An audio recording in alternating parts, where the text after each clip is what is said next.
హరే కృష్ణ. ఓం శ్రీకృష్ణాయ పరమాత్మనే నమః. అష్టాదశోధ్యాయంలో 18వ శ్లోకం. జ్ఞానం జ్ఞేయం పరిజ్ఞాతా త్రివిధా కర్మ చోదనా కరణం కర్మ కర్తేతి త్రివిధ కర్మ సంగ్రహ.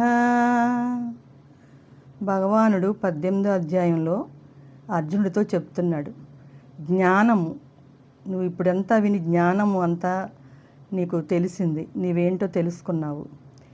జ్ఞాత జ్ఞానం జ్ఞేయం ఈ 3 విధములైన కర్మ ప్రేరణములు కర్త కర్మ క్రియ, కర్మ సంగ్రహములు కర్త కరణం క్రియ.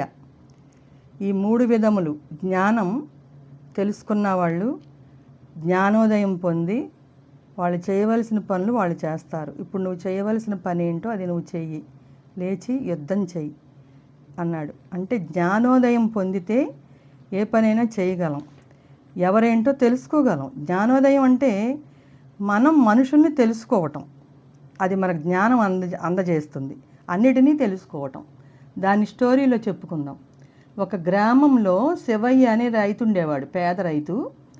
అతని భార్య సావిత్రి, ఇద్దరు కూలి పని చేసుకుంటూ ఉండేవారు. కొడుకు రంగడు. తాము తిన్నా తినకపోయినా వాడిని ఎప్పుడూ పస్తు పెట్టకుండా చదివించి వాళ్ళ గ్రామ పెద్ద సహకారంతో చిన్న ఉద్యోగం కూడా తెచ్చిపెట్టారు ఆ పిల్లాడికి. రంగడు తల్లిదండ్రుల పట్ల వినయ విధేయతలతో ఉండేవాడు, చెప్పినట్టు వినేవాడు. ఉద్యోగంలో మొదటిసారి జీతం తీసుకున్న వెంటనే వాళ్ళని కూలి పని మాన్పించి తనే కుటుంబ బాధ్యత వహించాడు. కొడుక్కి తమ పట్ల గల ప్రేమకు సావిత్రి శివయ్య ఎంతగానో పొంగిపోయారు.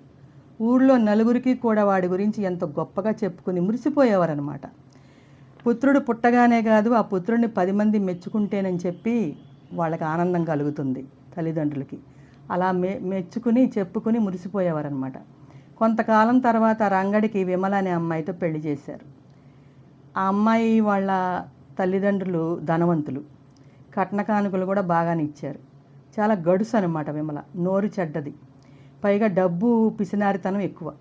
అత్తామామలు ఊరికే కూర్చొని తినడం, ఆ ఇంట్లో ఉండడం ఆవిడికి ఎంత మాత్రం ఇష్టం లేదు. రంగడు ఇంటికి రావడమే ఆలస్యంగా వాళ్ళ మీద లేనిపోని చాడీలు చెబుతుండేది. చెప్పుడు మాటలు అనేవి విషం లాంటివి, ఎంత మంచివారినైనా వాటి ప్రభావంలో పడిపోతారు. భార్య ఎక్కించే విషంతో రంగడిలో విచక్షణ జ్ఞానం పూర్తిగా నశించింది.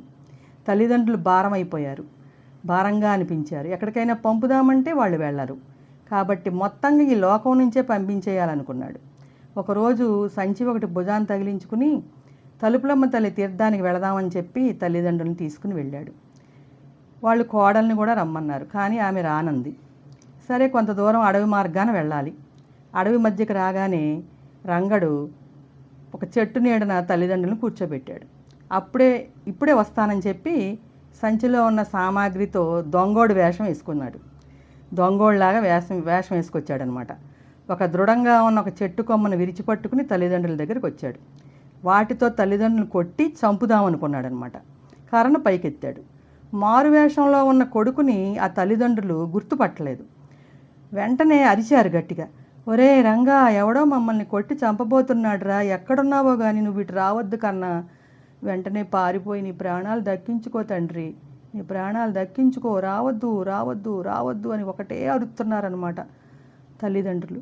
రంగడి చేతిలోని చెట్టు కొమ్మ అలాగే జారిపోయింది కిందకి. విమల భార్య ఎక్కించిన విషం అనేది విరిగిపోయింది, జ్ఞానోదయం అయింది. తల్లిదండ్రులకు తమ పిల్లల మీద ఉండే ప్రేమ అమృతం లాంటిది, అది బయటికి కనపడదు. అమృతం చూడండి, చిలికితే ఏమొచ్చింది? ఫస్ట్ విషం వచ్చింది, తర్వాత ఎన్నో వచ్చాయి, ఆఖరికి వచ్చింది అమృతం. అలాంటి ప్రేమ తల్లిదండ్రులది, అది పైకి కనపడదు. అది మగపిల్లలకు అసలు తెలియదు. ప్రేమ లేదనుకుంటారు. పెళ్ళి కాగానే భార్య చెప్పిన మాటలు వింటారు. అలా పిల్లల మీద ఉండే ప్రేమ అమృతం లాంటిదని అర్థమైంది. కళ్ళలో నీళ్లు గిర్రుని తిరుగుతుండగా మారువేషం తీసేశాడు. తల్లిదండ్రుల కాళ్ళ మీద పడి క్షమించమని వేడుకుని వాళ్ళని తిరిగి ఇంటికి తీసుకొచ్చాడు. ఆ రోజు నుంచి రంగడు భార్యని అదుపులో పెట్టి తల్లిదండ్రులను ఎప్పటిలాగా ఆదరంగా ఆప్యాయంగా చూసుకుంటూ ఉన్నాడనమాట. అంటే అతనికి జ్ఞానోదయం అయ్యింది.